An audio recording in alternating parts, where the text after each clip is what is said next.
Hello, I wanted to share something with you because something happened today and it got me thinking about income.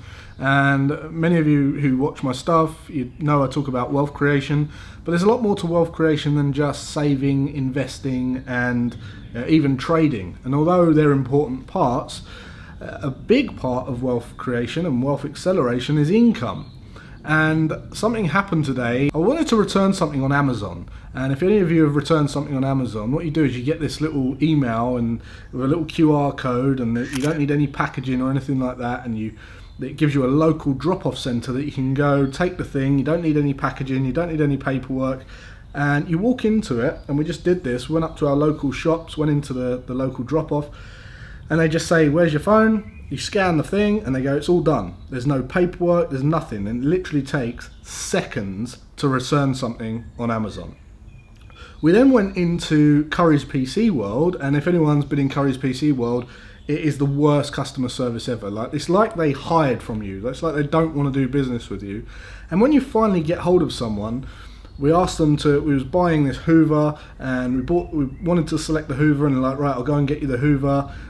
First of all, they told me that I had to go and find the rep. I had to go around the shop and find the rep in charge of selling the Hoovers. And then they finally turn up and they go, "Okay, we'll get you that Hoover down from the warehouse." He brings down the wrong one. So I go to the checkout to pay, and they're like, "Oh, it's the wrong one. Do you want this one or do you want the other one?" And I'm like, "Well, I want the other one." And they're like, "Do you want us to get it for you?" I'm like, "Yeah." Right? So they're putting all this kind of... Anyway, it turns out we was in there for about 45 minutes just trying to buy something.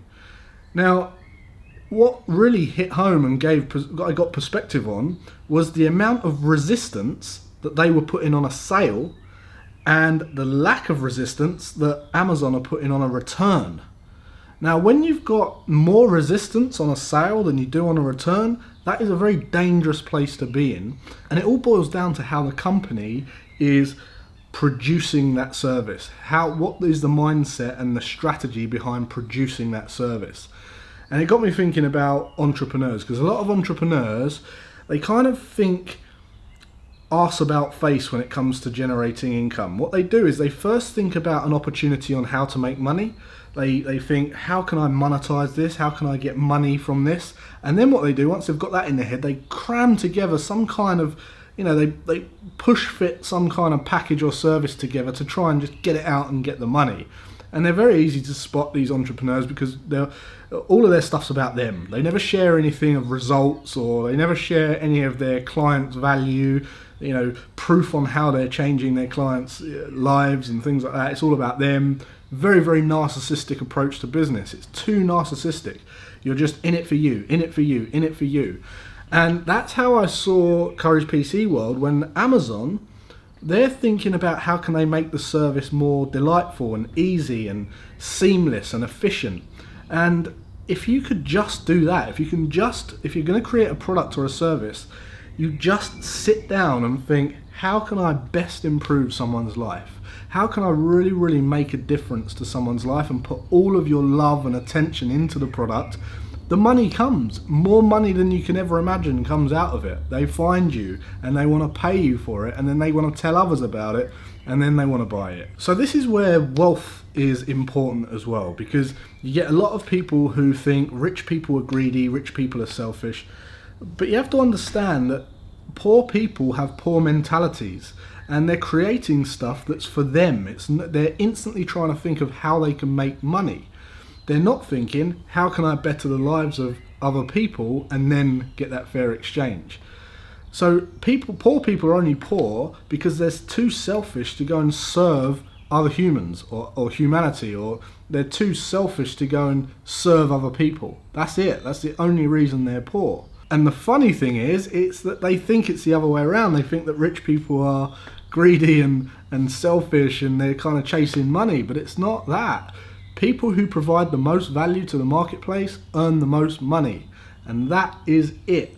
You show me any billionaire and I'll show you millions and millions of people that they've served and helped with their life. And that's why wealth's important, because when you're wealthy and you've got time and you can buy time and you're financially independent, you can think about how much love and care and creativity can go into a product and service, and you're not thinking about 2 foot in front of your face and how you can quickly get the next buck, because it never pays off. It really doesn't pay off. So when you're trying to think about creating a product or service, think about how you can help people, really help people. And it only really boils down to 3 things. It's either solving the problem of space, so you don't have to travel as far, solving the problem of time, so it doesn't take as long, which is very, very important, or some kind of worry. Maybe it's their weight, maybe it's their their relationships, maybe it's their money, whatever.